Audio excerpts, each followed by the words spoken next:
गोजे बासवा में दुई रे को पाड़ावा हो।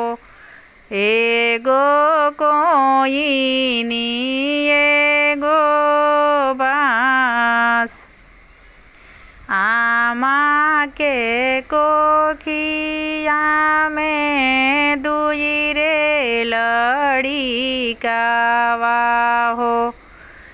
एगो बहिन एगो भाई बेटा के मिलेला बाबा चौपरिया हो। बेटी पराया घरे जास आमा कहेली बेटी के भर को सबियहबी नीतिया वसुनीति जास।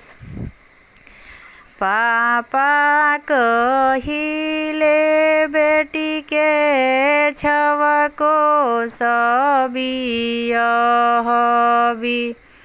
जगे आवसु जगे जास।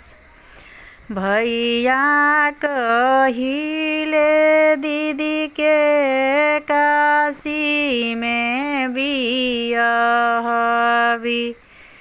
नीति उठी करी हैं आसानान।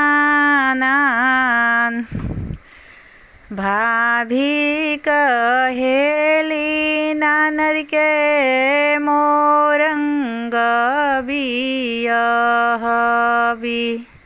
ना के हुआ वे ना जास।